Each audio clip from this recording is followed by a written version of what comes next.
visit of the senior officials of the Trump administration to several Middle Eastern countries including Jordan, Egypt, Saudi Arabia, Qatar and Israel to assess acceptability of the yet-to-be-released Middle East peace plan is nothing but an attempt to sell a spurious formula that could mean death knell to aspirations of Palestinians and legitimacy to the illegal occupation of Arab lands by the Jewish state against which the entire world minus Washington and Tel Aviv have spoken for thousands of times.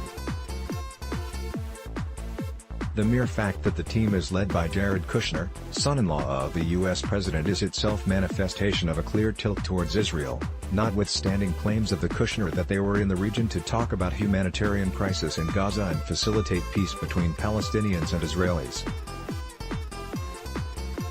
The United States has already lost any credentials of being an honest broker as it sprinkled salt on Palestinian injuries by moving its embassy from Tel Aviv to Jerusalem, which is at the center of the dispute.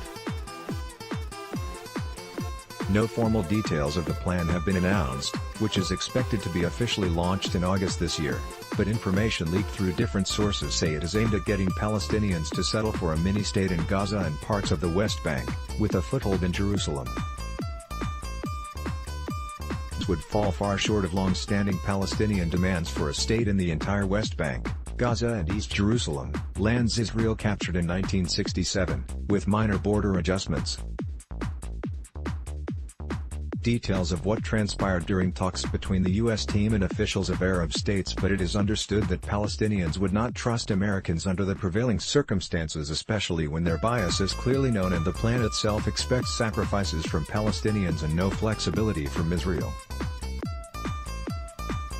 It is just an attempt to secure borders of the Jewish state at the cost of Palestinians who would always remain at the mercy of Tel Aviv. It's also strange that Gaza was left to rot in the face of crippling blockade by Israel and Egypt after 2007 takeover of the territory by Hamas, but the plan for humanitarian aid and economic revival is proposed to be funded by Arabs and not by those who are directly responsible for the humanitarian crisis. Under these circumstances, American attempts to pressure Palestinians to accept the jaundiced peace plan are bound to backfire. Related